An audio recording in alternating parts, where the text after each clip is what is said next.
Hey guys, what's up? It's Kahoob here. Today I want to talk about FUD, fudding, fudders, and basically what it means and what fudders sound like and everything relating to that. So FUD stands for fear, uncertainty, and doubt. Basically, people will try to spread FUD as hard as they can, basically talking bad about a crypto or a crypto project to try to get people to either sell that crypto or to make sure that others don't buy it, which will in return make that token price go down. And you may be wondering why people talk bad about certain projects. Well, it's because of their greed. So they want you to sell so they can buy in cheaper because they understand how bullish the project is. So this may sound a bit confusing, but basically if a project is getting a ton of hate and it's attracting angry people towards it, that's actually the best time to be buying the token, as that just means that the price is probably already pretty low due to all the fudders who are trying to get you to sell so they can buy even lower. So then when all the bullish aspects come out, they can sell even higher. Kind of like all the people who talked bad about Bitcoin back in the day, but then they bought it low and then they're still hodling it now, or they already sold or whatnot. But it happens in every project.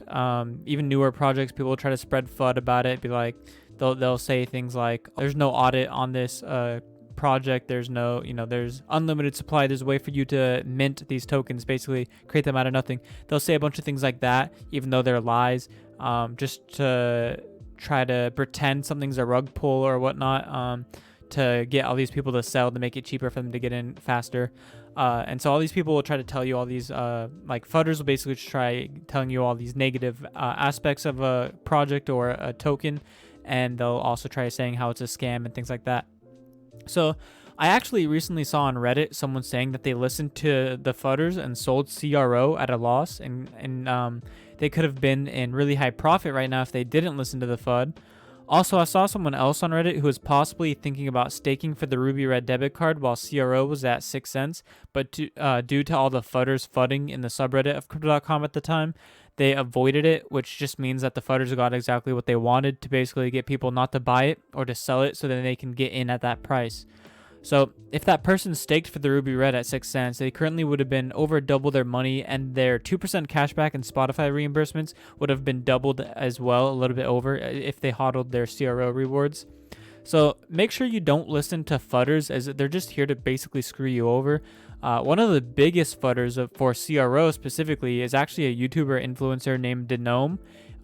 He used to be bullish on Crypto.com, but the whole project, but pretty sure his emotions took over and he became an emotional fudder towards CRO and Crypto.com.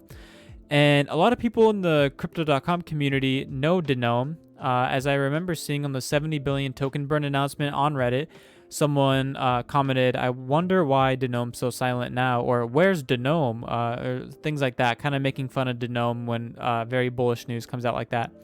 As pretty much everyone knows that he's a fudder, and like I was saying, the 70 billion token burn was very bullish. And what's funny is Denome actually did mention the token burn on Twitter, and he of course fudded about the 70 billion token burn, which I thought was kind of funny. I was kind of surprised, but not at the same time, because he's a fudder. But he was fudding about the regulations with the token burns, because initially Chris, the CEO of Crypto.com, said there won't be a token burn at this point in time. He said that at some point for CRO, because of laws and regulations, and it could make it a security. I already mentioned this in another video, but basically Chris responded in the AMA, the recent one, saying that a token burn that has nothing to do with a company's success or anything relating to a company's profits, as long as it's not related to any of that, then it won't be considered a security, because not all token burns are the same. One token burn is different from another token burn. They're all different on what will happen with each one, right? So the 70 billion token burn is actually very bullish. It's just positive for Crypto.com, and it won't be considered a security because of the way they did it. So recently, a fudder actually came to my YouTube channel, which surprised me, because the fudders usually stay on Reddit for the most part, and sometimes in the Crypto.com Discord as well. But as of recently, the CRO price has been increasing and new users joining. So the fudders have started to actually leave the scene on Reddit, at least. which I've been waiting for the Fudders to finally leave the scene for a long time, as I got pretty tired fighting off all the Fudders after the MCO to CRO swap. I basically had to continuously fight off all the FUD on Reddit, and I was pretty much the only one fighting off the FUD and stating all the facts on why MCO to CRO, so the swap was very bullish, and why CRO is super bullish as well. So anyways, the Fudder who commented mentioned about their crypto losing 70% of its value due to the swap, which simply isn't true, because I was a part of the MCO to CRO swap, and I did not lose 70% of my value of my tokens, so that doesn't really make too much sense. I also was very happy when they announced the MCO to CRO swap, because I already knew it was going to be very bullish and very good news. Also, if you notice, they mentioned their portfolio losing money, the 70%, which just shows that their emotions are involved. If MCO or CRO were to go up in value, then they would have not been fudding that hard, as it's mainly their emotions talking because their portfolio going down in value. Also, they said that there was price manipulation before the swap for the MCO to CRO swap, but if you look at the facts, there actually wasn't any price manipulation. That's just, Fudders fudding. Also, the third thing they said is probably my favorite FUD tactic, of saying how Chris, the CEO of Crypto.com, said there wouldn't ever be a MCO to CRO swap. But like I mentioned in my Why CRO is Bullish for 2021 video, you have to realize how early crypto is when it comes to laws and regulations. MCO was very bad in the eyes of the laws and regulators due to it being an ICO, which does not look good if Crypto.com wants to succeed in the long term. So if MCO was kept around and no swap happened, then Crypto.com would most likely die out and be attacked by the SEC, and their competitions would have easily beat them out, as they would have already be facing regulatory issues. So you have to be more understanding about things like this when crypto adoption is so early, which is why I found the MCO to CRO swap super bullish, as CRO is perfect in the eyes of laws and regulations. So I also preferred there to be only one crypto of theirs anyways. I personally never understood why they had two different tokens, which just honestly confused people and left investors splitting their money between the two tokens. But when you have one token and investors can throw all their money into one token, that can be easily understood, that one token to use for everything, and for the price to go up on it, as the money isn't split between two different tokens on your company project. Also, CRO is pretty much used for everything besides the debit cards, so I remember thinking, like, why don't they just get rid of MCO and make the cards need CRO instead? It just would make so much more sense, as there wasn't really much use case for MCO. Just remember that CRO and Crypto.com is one of the most fudded projects, and make sure to not listen to these fudders, and just remember to stick to the facts. Don't try to put emotions in the crypto markets of yours. But it can be hard not to put emotions, especially if you're new, but you'll eventually be able to avoid emotional investing and avoid the FUD.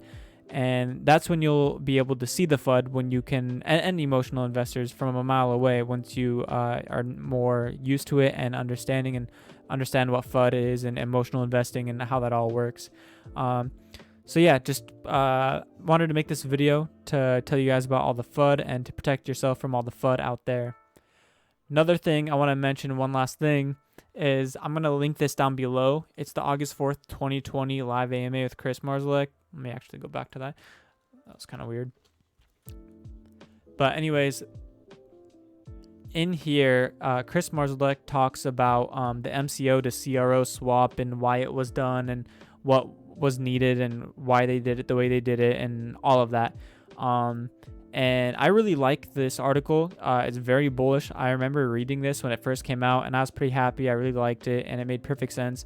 And like I said, it had to do with laws and regulations, and also they mentioned why they could not pay better rates for the MCO to CRO swap, and they mentioned some other things too.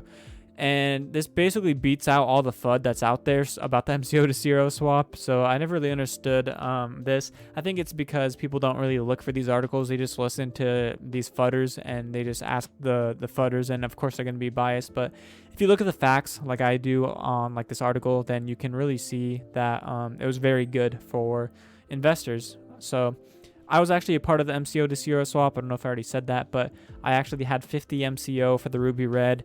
And then they had the MCO to CRO swap, and that's when I upgraded to, well, actually, I don't think I upgraded yet, but later on, I ended up upgrading cards as I understood how bullish this actually was. But I think I was confused at first because of how many fudders they were on it, and so I think that kind of made me avoid it for a little while. But then I decided, once I looked at the facts and actually researched it out myself, then I realized, oh, these people are just fudding. Like, okay, these people aren't actually being sincere. So they're just like emotional investors. So yeah, hope you guys enjoyed this video. If you did, please give it a thumbs up, and I'll see you guys later in the next video.